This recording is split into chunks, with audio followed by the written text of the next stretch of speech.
Hello, everyone. Today has been a day of phone calls. Um, yesterday as well. I'm asthmatic, right? And I have Atrovent inhalers to help daily control. And apparently, the company that makes them is doing a massive back order and they're not supplying them right now.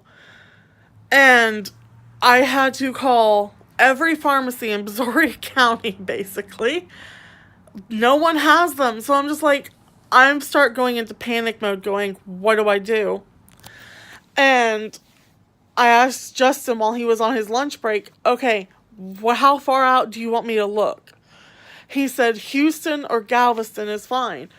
Okay, so the first thing I think of is the pharmacy I used to use when I lived in Texas City for so many years, because the ladies there, at that time it was all women that worked there.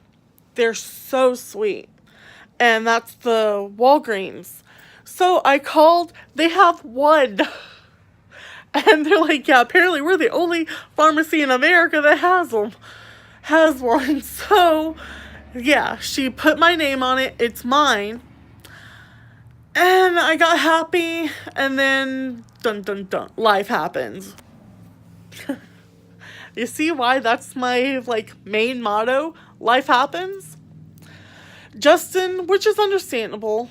Well, what I'm about to say is completely understandable because it is like an hour and a half drive, and he has to be at work at 8 o'clock in the morning. He was like, I told him to call me when he got off work.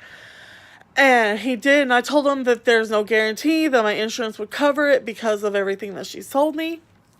And he was like, I'm not going up there unless it's guaranteed because I'm sorry, I don't have the money to pay for it. And he thought it'd be like 100 or 150. And I'm like, no, honey, it's closer to 500 for one.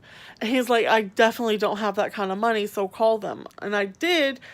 And I gave them my insurance information over the phone. They ran it, and computer error happened.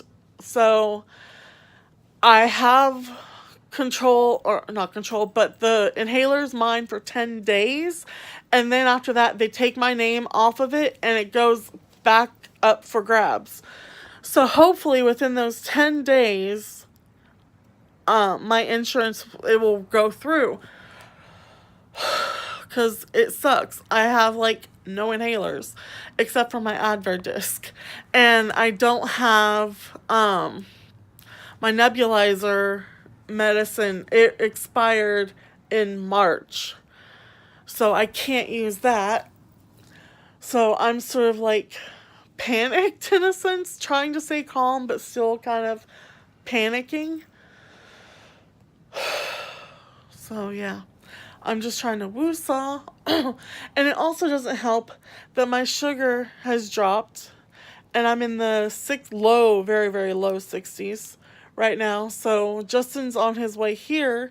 And then we're going to go to the grocery store so I can do a little bit of shopping. And I asked him, I was like, on your way here, can you please pick me up something? And he's going to do that.